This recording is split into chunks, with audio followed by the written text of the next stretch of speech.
You never choose the war. It begins in darkness. In the moment between breath and dream, you fall asleep in your bed, yet wake in a place that is not your own. The air tastes of ash, or salt, or gunpowder. A weapon waits in your hand, sometimes a spear, sometimes a musket, sometimes something more modern, heavier, colder. The uniform is never yours, yet it fits as if it always was. And always the same questions rise in your chest. Where am I? Who am I fighting for? Will I survive this day? The dream is never soft. You will march beneath the walls of Troy, sail with crusaders across a holy sea, fire upon redcoats in a revolution, or stand in the smoke-choked trenches of France. You will ride with cavalry, crawl through jungle mud, hear the whistle of rockets above. You will taste hunger, fear, and bitter silence. And you will learn that while weapons change, death does not. Each time you wake in war, each time history demands a piece of you, and each time you wonder, when will this long dream end? You do not remember falling asleep, only the shifting weight of blankets, the quiet groan of the house settling, the moment your eyelids grew heavy. You thought you would dream softly tonight, something ordinary, something kind, but instead it happens again. The air grows heavier, thicker, until breathing feels like swallowing stone. A cold weight presses into your palm. Your bed is gone. The night is gone. You wake with a jolt, not beneath covers, but beneath sky. A smell reaches you first, iron, sweat, and smoke. The sharp sting of unwashed bodies, leather worn thin, the copper tang of blood carried by the breeze. Beneath you, not a mattress, but ground, packed and uneven, the soil damp with a dew that does not belong to your world. You look down. In your hand, not a pillow, not a phone, not a book, but a weapon. Heavy, primitive, real. Your chest tightens. You know the pattern by now. You have been here before, though never in the same place twice. Each time, the dream takes you. Each time, it is war. You never choose the battlefield. One night you wake in the bronze dawn of antiquity, a soldier among thousands chanting before the walls of Troy. Another night, beneath a cross sewn into your chest, you march on dusty roads toward a land you've never seen but are told belongs to your God.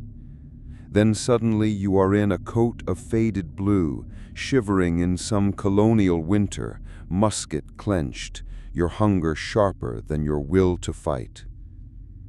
Each morning, the same. Each morning, a new war. Each time you live inside the body of another soldier, his clothes, his weapon, his hunger, his fear. But the stomach's gnawing ache is always yours. The thirst drying your throat is yours. And the heartbeat rattling inside your ribs, it is yours most of all. There is no mercy in these dreams. You are handed no explanation, no strategy, no promise of survival. Only the endless question, will you survive this day? The battlefield changes, the weapons change, the flags and languages change. The loyalty you wear is stitched by strangers. One night, a Spartan shield, another, a French musket, another, a gas mask in trench mud, Another a jungle humid enough to drown you in your own sweat. But death feels the same, no matter the century. It always waits just beyond the edge of your sight. You tell yourself it is only a dream, but your heart doesn't listen. Your lungs do not listen. Your skin, bruised and blistered, does not listen. The arrows whistle, the cannons thunder, the bombs shriek. They are too sharp, too true, too close. And yet in the silence before the chaos, you wonder, how did they survive this? What secrets did they hold, these forgotten men, these ordinary souls forced into extraordinary hunger, fear, and blood? There are no kings here, no generals, only the dirt-smeared faces beside you, men who cough in the night, who whisper to women they'll never see again, who chew stale bread until their jaws ache, who curse the lice and cold as bitterly as they curse the enemy. And you, one of them, always one of them. Tonight will be no different. The dream never softens, the uniform never fits, the hunger never fades, but you will carry the weapon placed in your hand because you must. You hear footsteps approaching, a horn sounding, a language you half understand. Shouts rise, shields lift, boots strike the earth. The day has begun, and once again, you are inside a war. You wake to dust. It clings to your lips, your eyes, your hair, the kind of dust that never leaves, no matter how many times you brush your tunic, no matter how many times you bathe in the cold streams near camp. The wind carries it constantly, fine and pale, stirred by the trampling of thousands of men and the grinding of carts drawn by oxen that are as weary as their masters. Above you, the sky is wide and pitiless, a pale sheet of heat and haze. Somewhere, gulls wheel over the sea. The air tastes of salt and smoke and something bitter, perhaps from last night's fires, perhaps from the ashes of burning wood stolen from the Trojans' orchards. You sit up slowly, the ground hard beneath your back. Your bedding, if you can call it that, is nothing more than a patched sheepskin stretched thin. Your body aches from the uneven soil, every bone reminding you that softness is a luxury belonging to another life. Your hand falls to the weapon at your side, a spear, its shaft heavy ash wood, smoothed where many palms have gripped it. The bronze tip glints faintly. Beside it, a shield, round and cumbersome, its face scarred with dents from practice or battle, perhaps both. Its leather straps are cracked, smelling faintly of sweat and oil. Your stomach twists with hunger. You rise and move toward the campfires. What passes for breakfast is already being prepared, a thin gruel of barley, bitter and gray, ladled from a pot blackened by soot. A boy no older than 16 hands you a rough hunk of bread, stale enough to break a tooth, and a strip of dried goat meat, salted so heavily it burns your tongue. You chew because you must. You chew because a body cannot fight on emptiness alone. Around you, the camp stirs. Men stretch, curse, strap on their armor. Some joke coarsely, their laughter too loud in the stillness of morning. Others sit apart, silent, staring toward the city walls rising in the distance, those fabled walls of Troy, high and gleaming, where watchmen surely gaze back at you with equal loathing.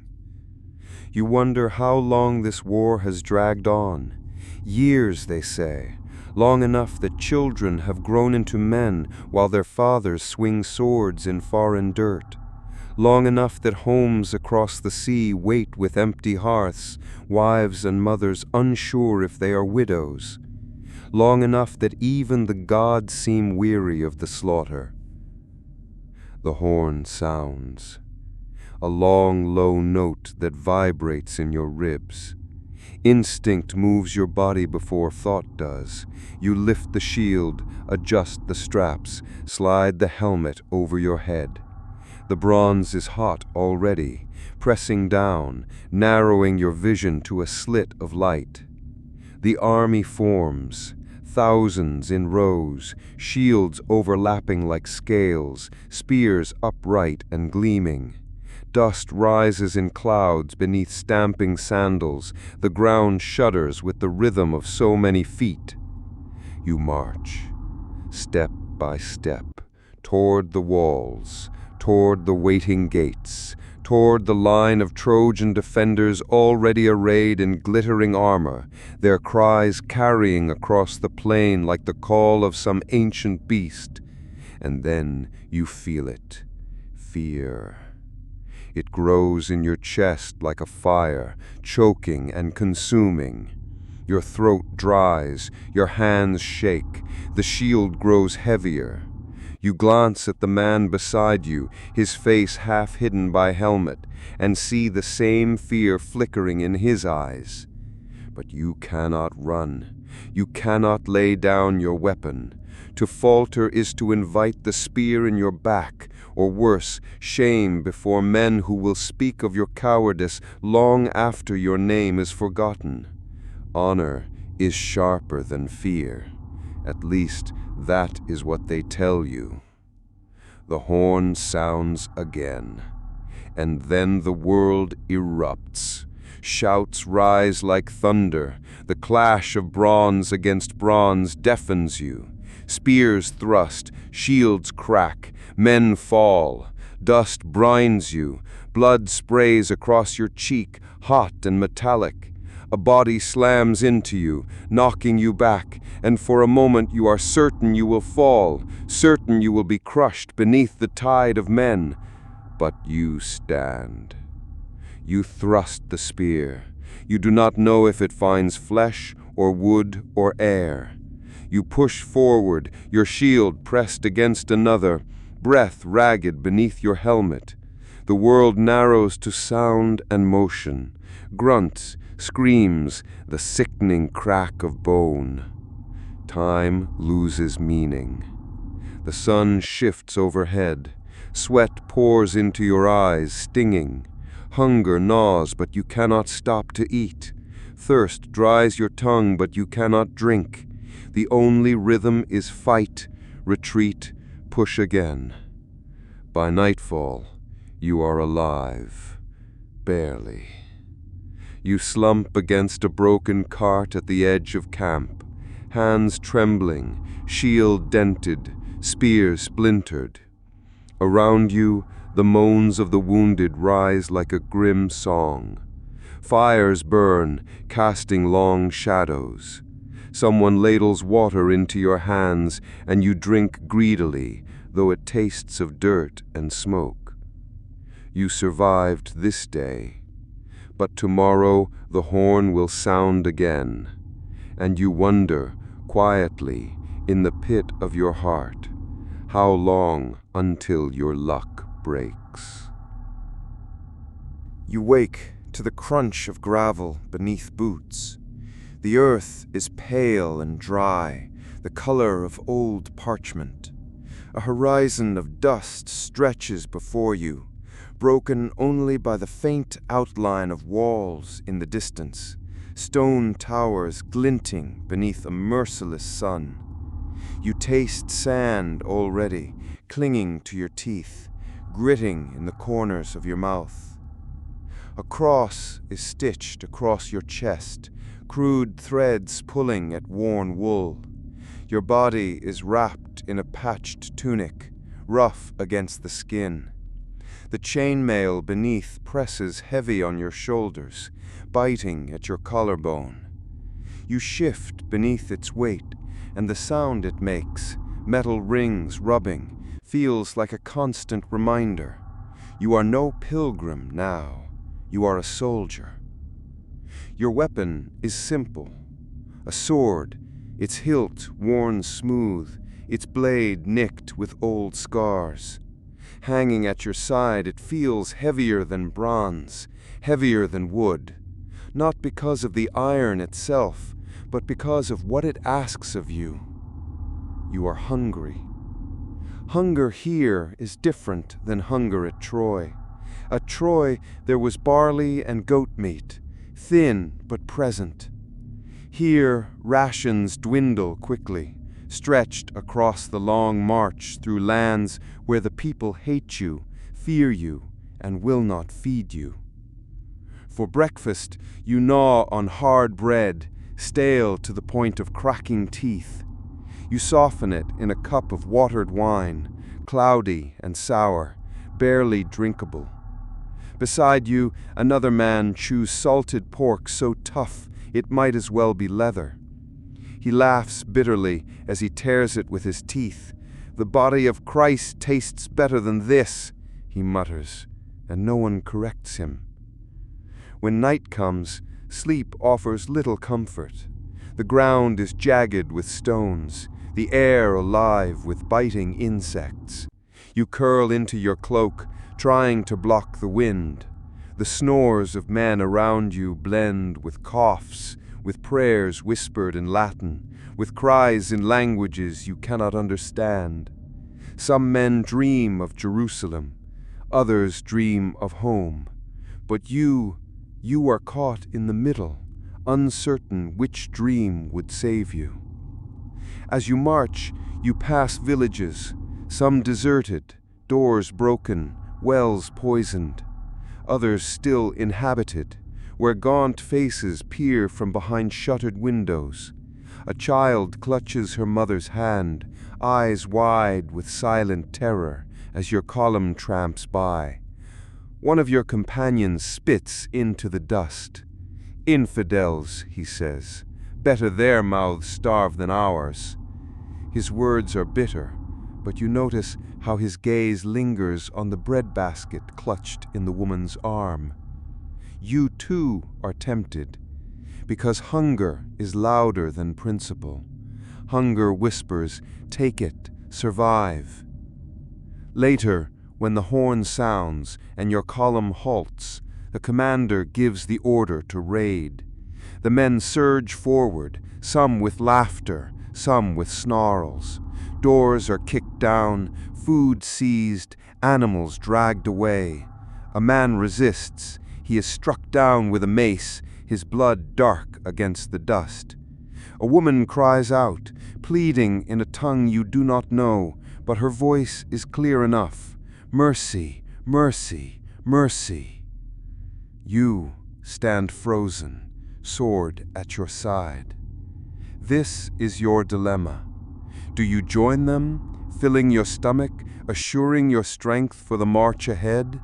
Or do you hold back, refusing to take what isn't yours, knowing that hunger might undo you sooner than any blade? There is no easy answer here. That night, the fires burn bright. Some men feast, their laughter ringing crude and sharp.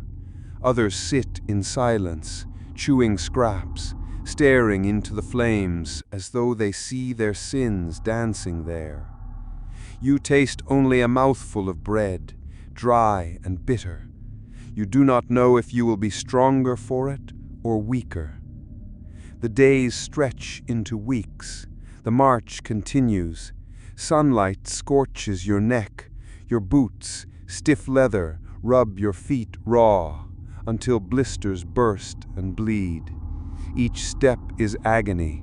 You bind your wounds with scraps of cloth torn from your tunic. Still, you walk, because if you falter, you will be left behind, and if you are left behind, you will die alone. At night, by the fires, men speak of holy promises, sins forgiven, heaven waiting. They tell themselves the suffering will be worth it, that God Himself watches, nodding in approval. But when they lower their voices, when they think no one hears, they speak of other things. Wives they miss, fields they abandoned, debts unpaid. Their piety is real, but so is their fear. One evening, a man beside you takes out a small carved charm, wood polished smooth by years of touch, not a cross, not a relic, but a simple piece of home. He kisses it before lying down. His eyes meet yours, tired and tender, and for a moment the war fades. For a moment you remember that men fight not only for heaven, but for the things they left behind. The next morning he is gone, taken by fever or by blade, you do not know, but the space where he slept feels unbearably large.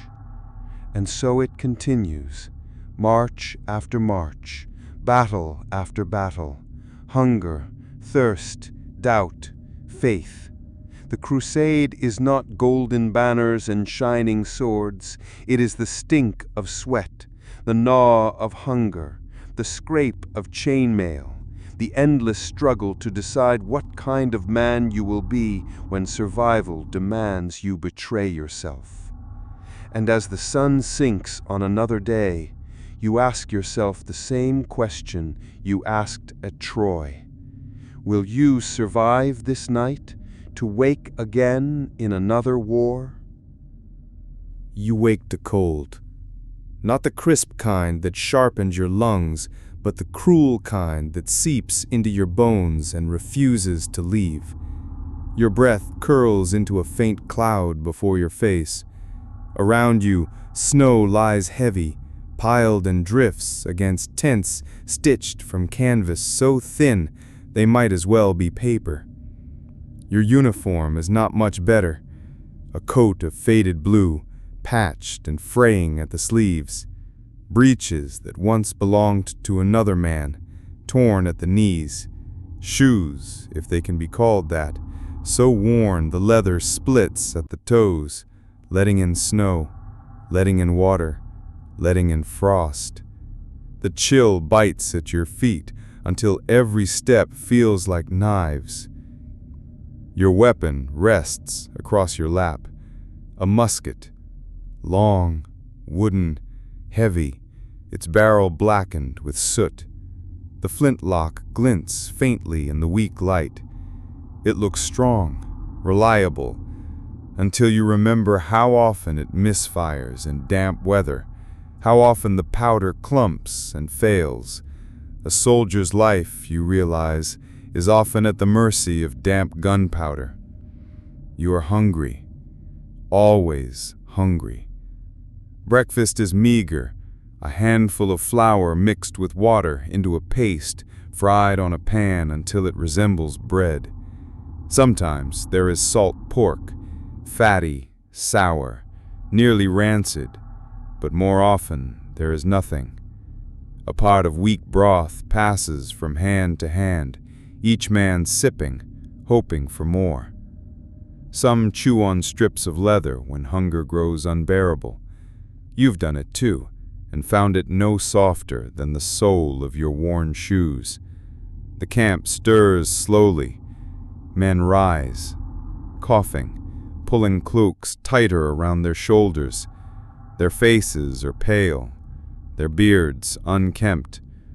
Some are farmers turned fighters, their hands more familiar with plows than muskets. Others are boys, hardly more than 16, their cheeks hollow with hunger, their eyes wide with fear. And then there are those who are already ghosts in the making, fevers burning them from the inside, their bodies wasting away even without musket fire. You hear grumbling. Always there is grumbling about the cold, about the rations, about the officers who eat better. Some speak openly of desertion. The dilemma sits heavy in your chest. What would you do if your stomach were empty, your feet bleeding, your family waiting far away? Would you stay here, freezing and starving for an idea, the fragile notion of liberty, a country not yet born? Or would you slip away under the cover of darkness, walk home, and never speak of this war again? You do not know. And yet, you march. When the order comes, you hoist the musket, sling your pack, and join the line. The snow crunches beneath your feet. The air slices your lungs. Each step is agony, but you walk, because the man beside you walks, and the one beside him. The officers shout, "For freedom!" The men mutter, "For bread." Still, you march. Battle is chaos, not like the neat rows drawn on maps. Smoke from muskets clouds the air, choking you, blinding you. The crack of gunfire rattles your bones. Cannons roar in the distance, their thunder rolling across the hills. You bite off the end of a cartridge, pour powder down the barrel, ram it with the rod. You fire. The musket jerks against your shoulder. Smoke fills your nose, your eyes sting. Then again. Reload. Fire. Reload. Each shot takes half a minute, sometimes longer, and in that space of time, death has already chosen its victims. Men fall. Some scream. Some are silent. And yet, you keep firing, because if you stop, you will not be a soldier, you will be prey.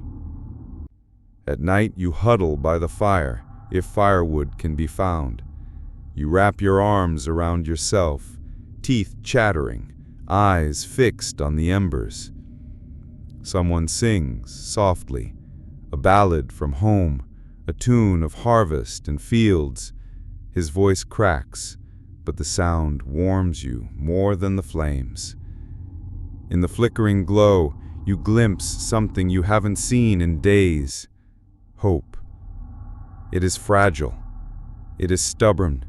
It lives in the way men share their last scrap of bread, in the way they joke about the enemy, even with frost in their beards, in the way a boy whispers about the farm he will return to, the girl who promised she'd wait. You think of home, though you do not know where home is anymore. You think of warmth, of bread without mold, of sleep without fear. And you wonder, quietly, in the pit of your stomach, whether this dream of freedom is worth the hunger, the cold, and the graves already filling the ground. For now, you survive another day, but the question lingers, will you remain when your strength gives out, or will liberty itself die before it is born? You wake to the sound of drums, not gentle, not rhythmic like a heartbeat. These drums pound sharp, relentless, rattling the air until it feels as though even your bones march to their command. Your eyes open to gray sky, gray mud, gray smoke drifting from last night's campfires. The world feels drained of color, as though war has stripped even the earth of brightness. You lie on the cold ground, your cloak wrapped around you, stiff with dirt. Sleep was shallow, your head buzzing with lice, your stomach gnawing with hunger. A horse snorted nearby in the early dawn, pulling at a rope tied to a tree. Its ribs show, thin beneath its skin, like your own. You push yourself upright. The uniform clings to you, wool dyed in blue, but stained now with sweat and soil. Brass buttons catch a dull glint of light. On your head, a shako cap, its plume bent, its leather cracked. You smell yourself before you even rise fully, stale sweat, smoke, and the sharp, sour tang of unwashed cloth. Your musket rests across your legs, long, flint-fired, with a bayonet that feels almost longer than the barrel itself. You've been told to keep it sharp. You try with a whetstone when you can, but rust nibbles at it anyway. Everything here rusts. A shout rings out. Men begin to gather their packs. Another march. Always another march. You chew on breakfast while walking, if it can be called breakfast, a hunk of bread hard as stone. You crack a tooth against it, soften it in water, chew slowly. Sometimes the bread is so full of worms you close your eyes while you eat, pretending not to see. Salt pork appears rarely, and when it does, it is gray, slimy, and rancid. Still, you eat because you must. The march begins. Endless lines of soldiers moving across Europe's dirt roads, boots thudding in rhythm with the drums. Mud sucks at your feet, your toes have blistered, some blackened with frost. You wrap rags around them, but the pain gnaws with every step. The air is filled with curses, some mutter in French, others in Polish, German, Italian. Napoleon's army is vast, drawn from conquered lands, a patchwork of tongues. But hunger and exhaustion sound the same in every language. The smell follows too: sweat, leather, horses, gunpowder, the stink of unwashed men packed close. It is the smell of empire on the move. You wonder what you march for. The officers speak of glory, of Napoleon's brilliance, of victories that will be sung for centuries. But the men whisper of bread, of shoes, of women they left behind, of the fields they may never see again. One day, the march halts at a village. The people hide indoors, windows shuttered, doors barred. You can feel their fear pressing against the walls. They know what comes when armies pass through. The officers look away as the men scatter. Some knock down doors demanding bread. Some find chickens, goats, anything edible. A few take more than food. You stand in the road, your musket in hand, torn. If you join them, you might fill your stomach, even your pack. You might have strength for the battles to come, but the faces of the villagers linger in your mind, the same hunger, the same fear. Do you starve them to save yourself? Or if you refuse, your belly will remind you with every step that survival is a cruel arithmetic. There is no right answer, only hunger. Later, you return to camp, your comrades feasting or pretending to. The village smolders behind you. Some men boast, others remain silent, their eyes hollow. You sit in the mud, chewing what little you found, and try not to taste shame on your tongue. Battle comes soon after. Cannons thunder, shaking the earth, tearing gaps in lines of men. The smoke rolls thick, acrid, choking your throat. The musket fire rattles like hail, the drumming never ceases. You load, fire, reload, ram the powder, stab with the bayonet when the enemy grows too near, and all the while, the drums. Always the drums. Bodies fall around you, their cries swallowed by the roar of artillery. Horses scream as they collapse, their riders crushed. The mud grows slick, sucking at your boots, stained darker by blood. But somehow, you live. Night comes. The fires burn low. The wounded groan in the dark. You lie on your cloak, staring at the stars, hidden by drifting smoke, your stomach half full, your body half broken. Around you, men murmur, songs from home, whispered prayers, curses muttered into the night.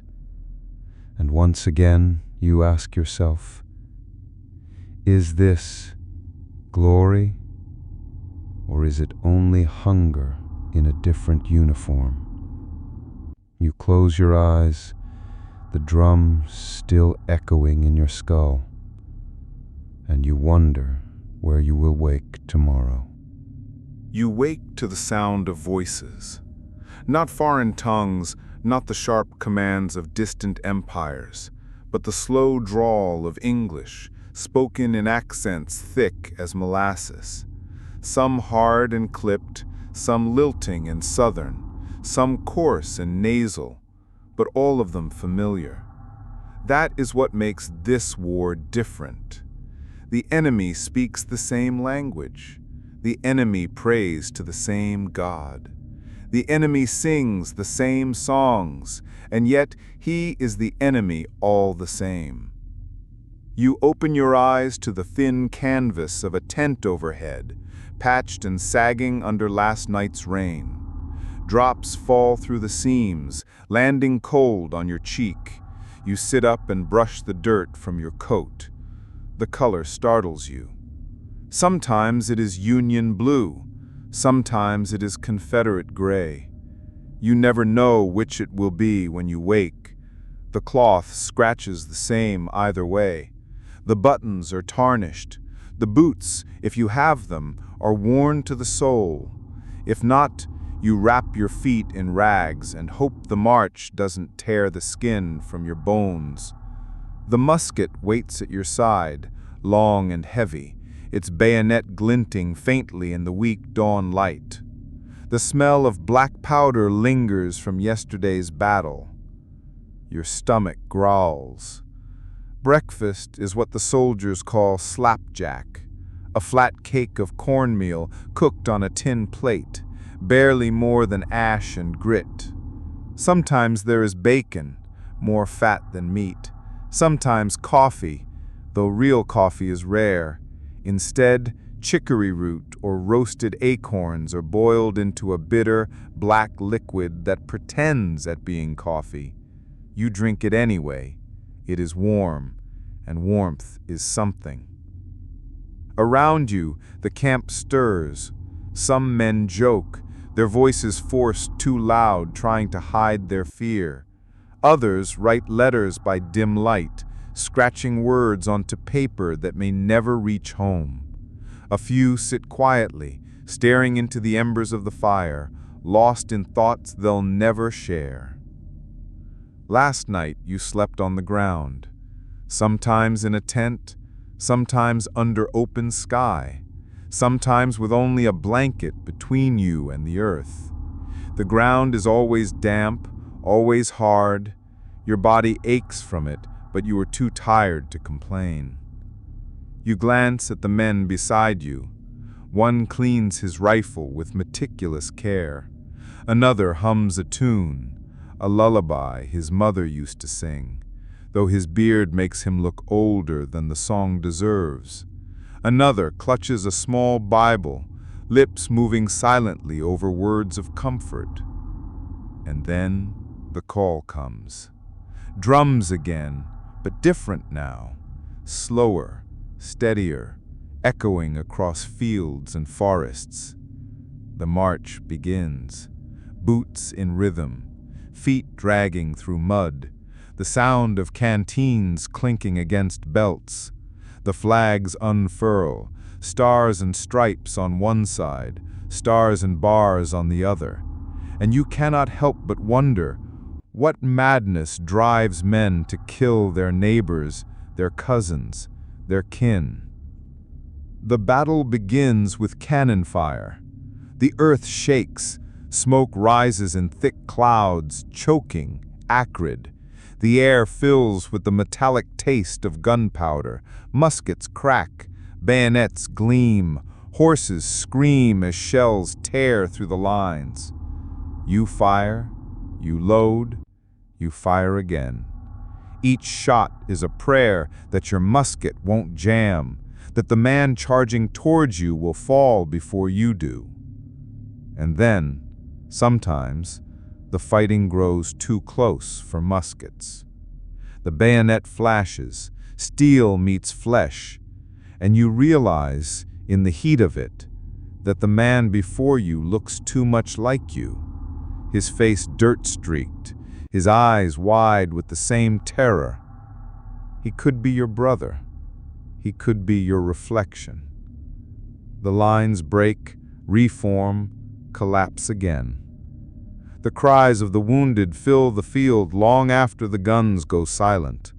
Men lie in the mud, clutching shattered limbs, begging for water, for mercy, for death. The field hospitals are worse than the battle itself. Limbs piled high beside the surgeons' tents, the stench of blood and infection thick in the air. You do not want to look. You cannot help but hear. Night falls. Back at camp, men sit close to the fire, their faces lit orange by flame. They tell stories of farms, of families, of dances and sweethearts waiting at home. Sometimes the laughter sounds real. Sometimes it sounds like men whistling in the dark. You chew another piece of hardtack, stale enough to break teeth, alive with weevils. You tap it on your tin plate until the bugs scatter, then eat it anyway. Hunger is stronger than disgust. A fiddle plays softly somewhere in the camp. The tune drifts through the night air, sweet and sorrowful. A love song, maybe, or a hymn. Men hum along quietly, some with tears in their eyes. For a moment, you forget the color of your coat. For a moment, you are not blue or gray.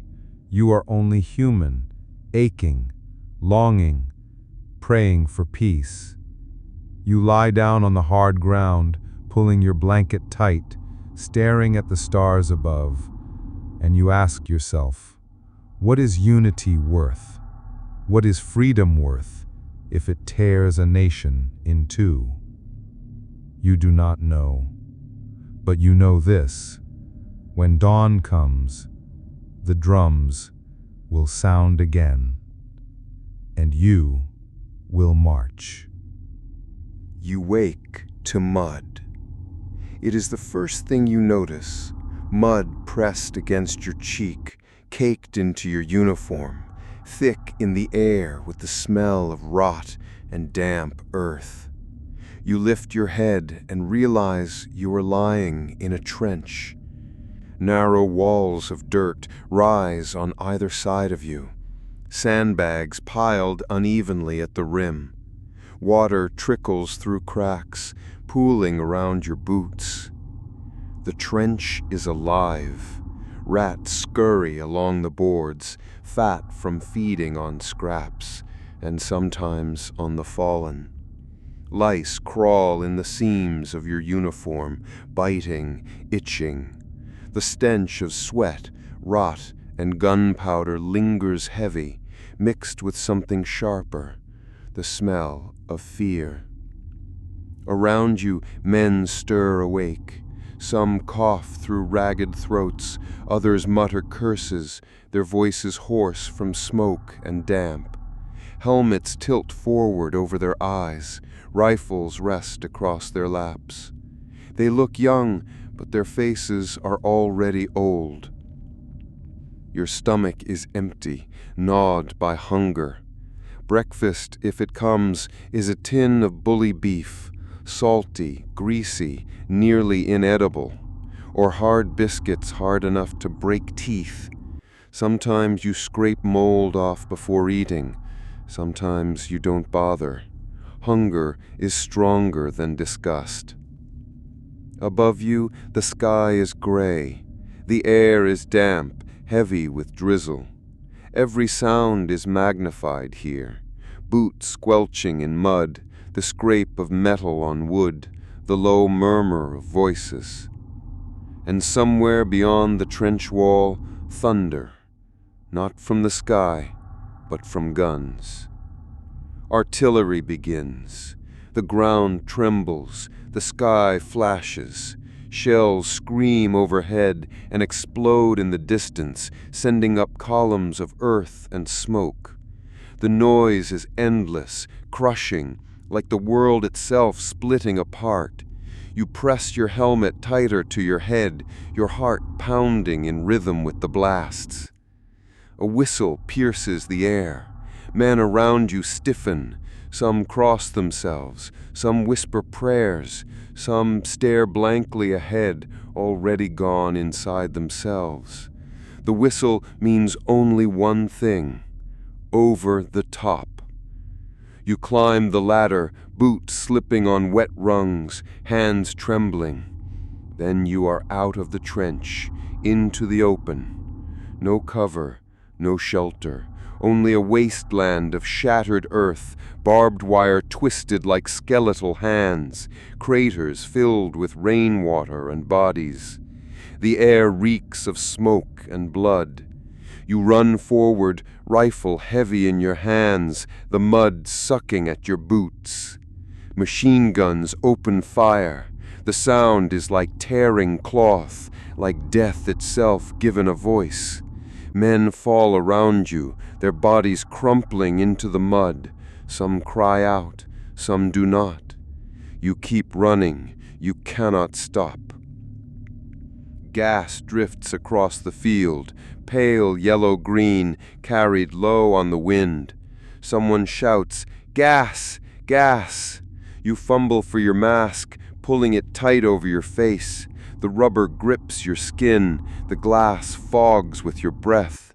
Through it, the world is distorted, unreal.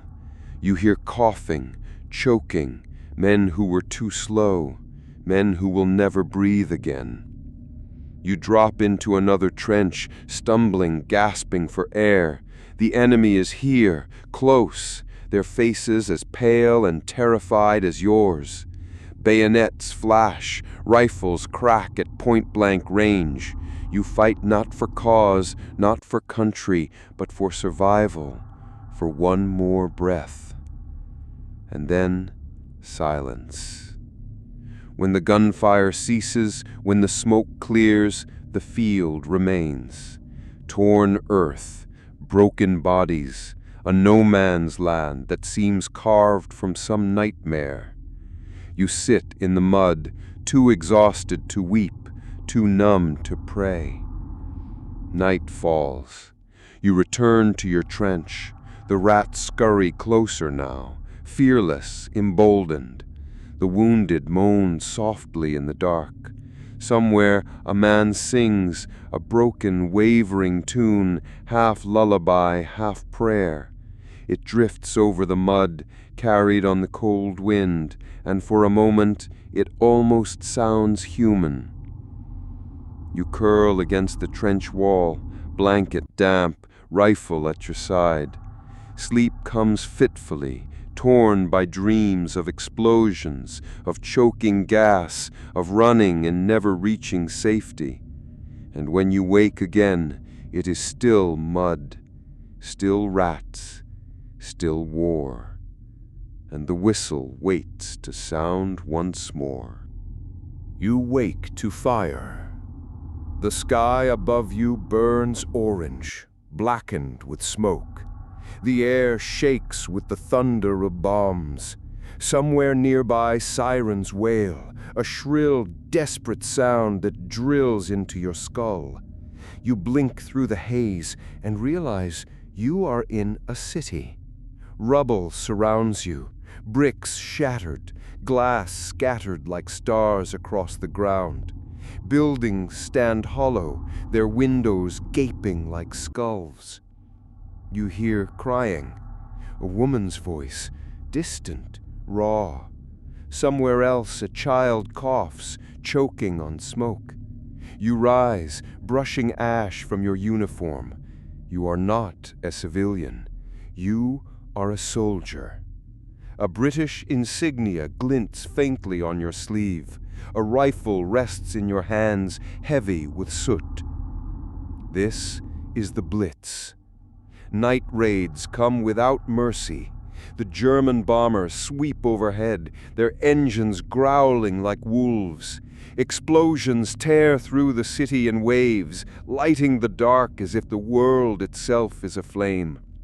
You duck into a shelter, half underground, half collapsed, and find dozens huddled inside.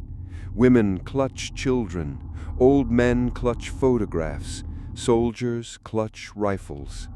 The air reeks of smoke, sweat, and fear. And still, life clings. Someone hands you tea, lukewarm, poured from a dented kettle. A child shows you a toy soldier, chipped but intact. A woman whispers that she will rebuild her house once the bombs stop. People murmur softly to each other, like candles burning stubbornly against the dark. But your war will not stay in the shelters. The dream shifts. You wake again, this time on water. The air is damp with salt, cold against your face. You stand crammed among men on a landing craft, rifles clutched to your chest. The sea heaves beneath you, waves slapping hard against the hull. The sound of engines roars above the surf. D-Day, Normandy. The ramp lowers with a screech, shouts erupt, "Go! Go!" and you surge forward into chaos. Bullets lash the water, snapping past your ears. Men fall before they even reach the sand, swallowed by the sea. You stumble, chest deep, the weight of your pack dragging you down. Salt burns your throat as you gasp for air, stumbling toward shore. The beach is a storm of fire. Machine guns rake the sand. Artillery pounds the cliffs. Smoke shrouds everything, turning the world gray. You throw yourself down behind a steel obstacle, chest heaving, sand sticking to your wet hands. Around you, cries cut through the thunder, some calling for medics, some calling for mothers. And yet, step by step, men crawl forward. Somehow, you do too. Hours blur, minutes feel like years. You drag yourself from cover to cover, rifle clutched, until the beach is behind you and the cliffs loom above. When at last the gunfire falters, when at last you look back, the sea is red. But there is no pause in this war. The dream shifts again. This time, you wake in snow. White stretches in all directions, broken only by skeletal trees. Your breath freezes on your lips. Your boots crunch through ice, though you can no longer feel your toes. Hunger gnaws at you worse than the cold. This is the Ardennes, the Battle of the Bulge. The forest is silent until it isn't. Shells burst through the trees, splintering wood, scattering snow. Bullets crack past your ears. The enemy is near, though you can barely see them through the fog. You press your back to a tree, rifle raised, heart hammering in your chest.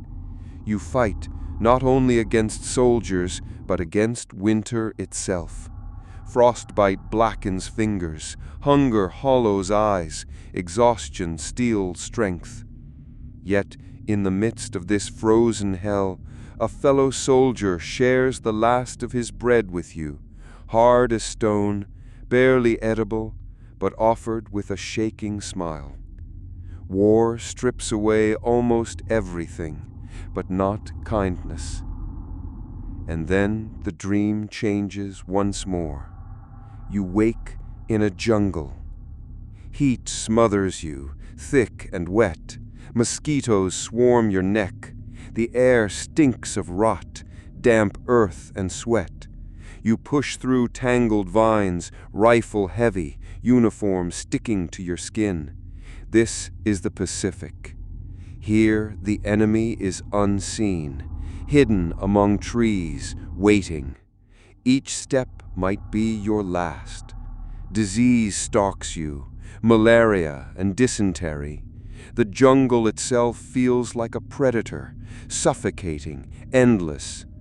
Nights are restless, filled with distant screams and the rustle of unseen creatures.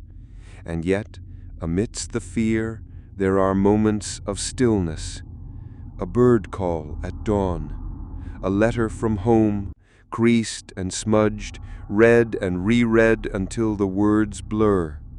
A joke whispered between soldiers, a laugh that cracks the silence. War is not one place. It is everywhere. From the fire of London to the blood of Normandy, from the frozen forests of Europe to the steaming jungles of the Pacific, you live each day not as a hero, but as someone trying to survive until the next dawn. And always the same question echoes in your chest. Will you see tomorrow? You wake to the thrum of rotor blades. The sound rattles your bones, steady as a heartbeat, pulsing through the heavy air. Your eyes snap open to blinding sunlight, the sky above split by the shadow of a helicopter. The chopper hovers low, whipping the jungle below into a frenzy of dust and leaves. Soldiers crouch inside, gripping rifles, their faces painted with sweat and fear. One of them is you. The pilot shouts something you can't hear over the deafening blades. The jungle yawns below, green, endless, alive. Then, with a jolt, the helicopter dips, and you drop.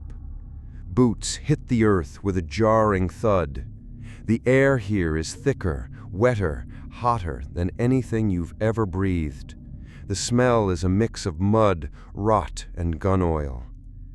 This is Vietnam. You move with your unit through towering grass and tangled trees. Every step sinks into damp soil. Every leaf hides the unknown. Sweat soaks your uniform until it clings like a second skin. Mosquitoes swarm, relentless. The jungle is a labyrinth, and you are a foreigner wandering blind. You hear whispers of war everywhere, not the clash of armies in open battle, but shadows, traps, silence. Every rustle of leaves could be the enemy. Every path could be a snare. And then screams. An explosion tears the ground ahead, flinging soil and smoke. A soldier falls, caught in a hidden trap. Razor-sharp stakes jut from a pit, coated in poison, meant not just to kill, but to rot. The jungle itself feels like a weapon conspiring against you. Your heart hammers as gunfire erupts. The enemy is unseen, voices shouting in a language you don't understand. Muzzle flashes spark between the trees. You return fire blindly, smoke burning your eyes, ears ringing from the concussive blasts.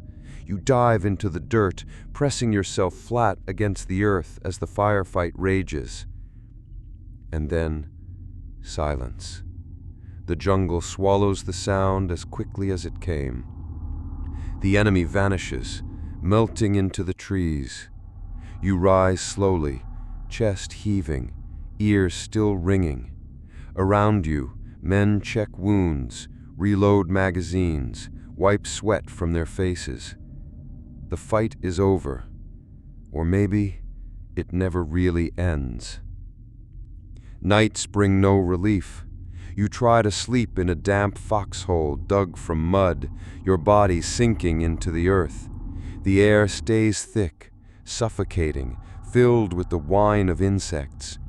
Somewhere in the distance flares hiss, lighting up the canopy for a brief, blinding moment. You keep your rifle close even in sleep, because here the night belongs to someone else. When morning comes, you move again, always moving, always searching, never sure what you'll find.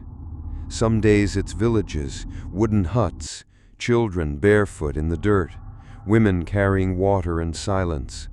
The war lives here too, though it hides behind weary eyes. You never know who is friend and who is foe. A smile could hide a weapon. A farmer's field could conceal a mine. Trust is a luxury you cannot afford. Other days it's only the jungle, oppressive, endless, heavy with heat.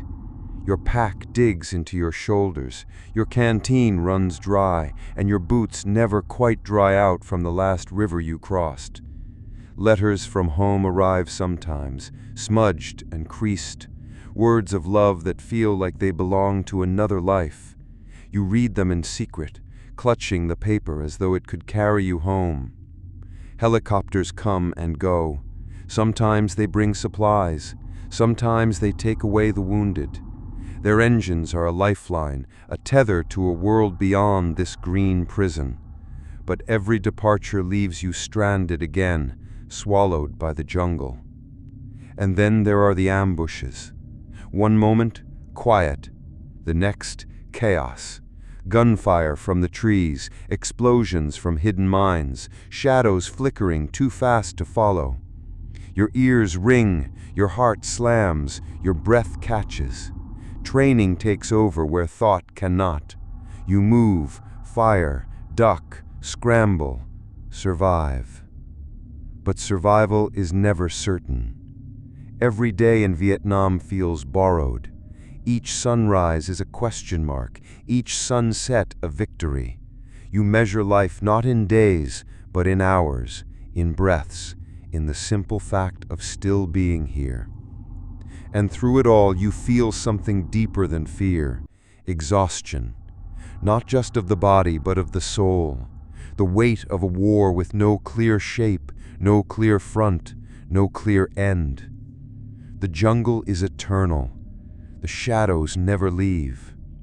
And as you close your eyes in this dream, lying in the mud with rifle in hand, one truth presses on your chest like the heat of the jungle itself. You may not wake up tomorrow. You wake to silence. Not the silence of peace, but of tension, thick, unspoken, charged like the pause before lightning. The air feels colder here, thinner, as if history itself is holding its breath. It is the middle of the 20th century. The world is divided not by oceans or mountains, but by an invisible line, an iron curtain. On one side, the United States and its allies. On the other, the Soviet Union and its bloc. Two titans staring across a void, neither daring to strike, but both ready to burn the world if forced. You find yourself in Berlin first. The city is scarred, divided by a wall of concrete and barbed wire, guarded by soldiers with rifles. On one side, neon lights glow, shops bustle, jazz and rock and roll drift from cafes. On the other, gray buildings loom, their windows dark, their streets quiet under watchful eyes. You walk along the wall, feeling its weight, a prison for some, a barrier for all. Families torn apart, lovers separated, childhood friends waving across barbed wire they can never cross. The Cold War is not fought in trenches, but in whispers. You hear them in smoky rooms where men in suits trade secrets across tables. You hear them in coded radio signals, in the scratch of typewriters punching out false identities, in the footsteps of agents who walk among crowds unnoticed. You hear them in the hum of satellites orbiting above, their glass eyes watching the earth. And beneath it all, you hear the ticking of clocks. because this is a war of time, a race. You move from Berlin to Washington. The streets buzz with protests, fear of nuclear war, fear of communism at home. In classrooms, children practice duck and cover drills, crouching beneath desks that could never save them. Families build bomb shelters in their backyards, stocking them with canned food and water, hoping it will be enough if the unthinkable comes. Across the ocean, in Moscow, life beats to another rhythm. You walk through Red Square, past banners of Lenin and Stalin, past parades of tanks and missiles. The air is filled with speeches of strength, of sacrifice, of loyalty to the motherland. Yet behind closed doors, people whisper too, of shortages, of disappearances, of neighbors who knock on doors at midnight. The Cold War is a war of shadows. Sometimes it flares into light, Korea, Cuba, Vietnam, but mostly it is fought in silence, in espionage, in the quiet rivalry of science and space. You feel it most in the Cuban Missile Crisis. You wake one morning to hear sirens, radios crackling with urgent voices. In 1962, the world comes within a hair's breadth of ending. Soviet missiles discovered in Cuba, American ships forming a blockade, leaders exchanging words that could ignite Armageddon. For 13 days, the world holds its breath. 13 days when school children crouch under desks, when soldiers stand at the ready, when every soul wonders if this sunrise might be their last.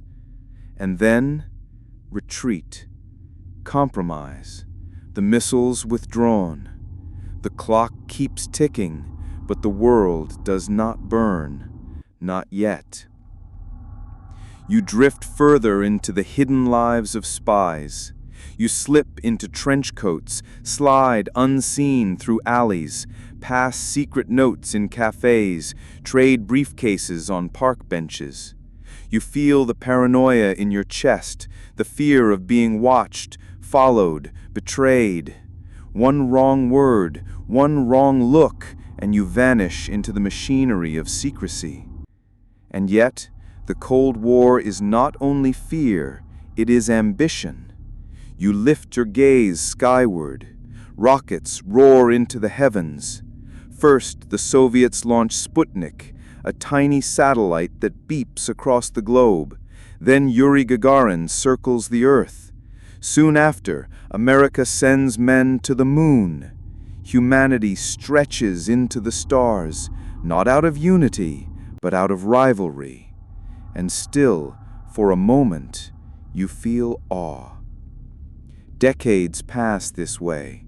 Crises come and go. Berlin, Prague, Afghanistan, proxy wars, embargoes, treaties. Leaders rise and fall. Generations live under the shadow of mushroom clouds, never seeing them, but always fearing them. The Cold War becomes not a battle of armies, but of ideologies, of patience, of waiting for the other to blink. And then, change. It begins quietly. Cracks form in the wall. Whispers of reform spread through the Eastern Bloc. The grip of control weakens.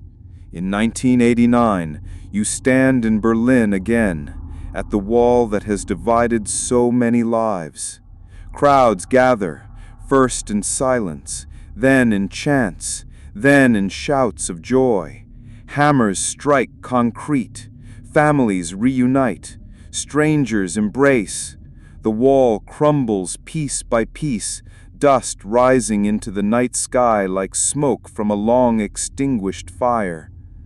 The Cold War ends not with an explosion, but with a sigh, a quiet collapse, a release of breath held for 40 years. And as you stand among the fragments of the wall, you realize something.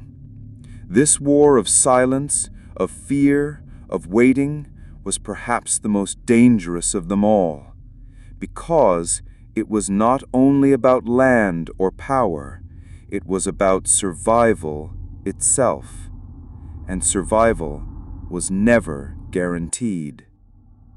You wake to dust.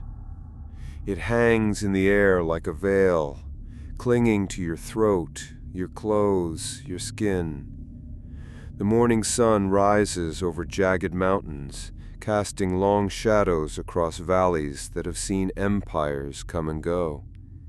Alexander, the Mongols, the British, the Soviets, each tried to tame this land. None succeeded. And now, the 21st century has brought another. It is the year 2001. Smoke still lingers in the memory of New York, Washington, and Pennsylvania. Towers have fallen, lives shattered, a nation wounded. In the aftermath, the world shifts. The United States turns its gaze toward Afghanistan, a place half the world away, but now at the center of history. You find yourself first in Kabul. The streets are tense, patrolled by foreign soldiers and watched from rooftops by weary eyes. Posters of leaders are plastered on crumbling walls. Markets bustle with life, spices, bread, rugs, livestock, but always under a cloud of suspicion. You feel it, the thin line between ordinary life and sudden violence. The war is unlike any before. Not armies lined up across fields, but sudden explosions, ambushes from unseen fighters, battles that flare and vanish in minutes. One moment the street is filled with children kicking a ball, the next an echoing blast, dust swallowing the sky, silence broken by screams. You march with soldiers through the desert. The sun scorches, the nights freeze. Every step carries danger. The ground itself is a weapon, riddled with mines and IEDs. Convoys crawl along dirt roads, each soldier scanning for wires, for shadows, for anything out of place. A piece of garbage, a dead animal, even a rock could be death disguised. Yet the war is not only fought with bullets, it is fought with whispers. In villages, elders speak in low voices, never revealing fully where loyalties lie. One man offers tea with a smile, another hides weapons beneath his floor. Allies by day, insurgents by night. Trust becomes a luxury, suspicion becomes survival. At night, drones hum above, unseen predators in the sky. Their cameras watch every movement. Their missiles strike without warning. In mud brick houses below, families huddle, not knowing if the shadow overhead carries food aid or fire. The war is fought in the air as much as on the ground. You see it in the soldiers, too. Young men and women, some barely 20, thrust into a land they do not know, fighting an enemy they cannot always see. Their faces are lined not just with exhaustion, but with something heavier, the weight of fighting an endless war. Days blur into patrols, nights into uneasy sleep. Letters from home arrive, photos tucked into helmets, reminders of a world far away, and yet the war keeps pulling them back day after day, year after year. The Taliban, thought defeated, melts into mountains and caves, only to return stronger, more patient. Time itself becomes their weapon. You realize this war is not one of quick victories, it is one of endurance, and the land favors those who know it best. You witness moments of kindness, too. Soldiers handing candy to children, medics treating villagers wounded not by war but by illness, schools opening for girls once forbidden to learn, small sparks of hope in a storm of violence. But the storm never ends. The years drag on, governments rise and fall, promises of peace fade into fresh offensives. More nations join the fight, yet the outcome never changes. Cities shift hands, villages are burned, and always, always the mountains remain, watching, waiting. Then comes the withdrawal. After 20 years, the longest war in American history ends not with a decisive victory, but with departure. Soldiers pack, bases empty, helicopters lift off. In 2021, the last troops leave Kabul. Crowds surge to the airport, desperate to escape, clinging to planes as they rise into the sky. The images sear into memory, the end of a war that feels unfinished, unresolved, unending. And once again, Afghanistan remains what it has always been, unconquered, untamed, holding its secrets close. You stand at the edge of a mountain ridge as the wind howls through valleys below. Dust swirls at your feet, the same dust that carried the steps of soldiers centuries before. You realize that wars end for nations, for governments, for leaders, but for the land, for the people who remain, they never truly end.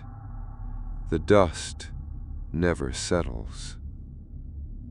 You wake again, but not in a battlefield. The air is still. The dust has settled. The cannons are quiet. Around you lies no camp, no trench, no ruin, only silence. For a moment, you wonder, was it a dream, a fevered vision of steel and fire? Or was it memory, carried across centuries, pressed upon your soul? Your hands still tremble. You can still smell gunpowder. You can still hear the distant cries of soldiers and the thundering of hooves. You can still feel the weight of armor, the cold of mud, the burn of desert sand. Yet here, now, there is none of it. The wars have passed, the centuries have turned, and yet the wakefulness remains. You realize something profound. Wars never truly end. They echo in every scar carved upon the earth, in every monument standing in stone, in every family that remembers a name carved into marble. They echo in lullabies whispered to children who never knew their fathers, in stories told by grandparents who lived through bombs falling from the sky. Every age called its war the last. The Crusaders believed they fought the final holy struggle. Soldiers of the Great War called it the war to end all wars. Each time, hope flickered, that humanity had learned, that the long wakefulness might give way to rest. And each time, the guns began again. You wonder, why does humanity never sleep? Why does the world turn always toward conflict, as if restless, as if unable to rest in peace? But then you remember the other things you saw. A soldier giving bread to a hungry child. A nurse singing softly while tending to the wounded. Prisoners sharing a crust of bread in the dark. Families rebuilding homes with hands scarred from war. Those moments of light, small, fragile, yet enduring. Maybe the long wakefulness is not just of war, but of memory, of vigilance. Perhaps humanity stays awake not because it cannot sleep, but because it must not. To forget would be to repeat. To remember is to carry the warning forward. And so you walk away from the battlefield, past the broken swords, past the burned banners, past the graves marked and unmarked. You walk into a horizon where dawn is just beginning to break. The wars are behind you. The long wakefulness is within you. And peace, though fragile, waits always ahead.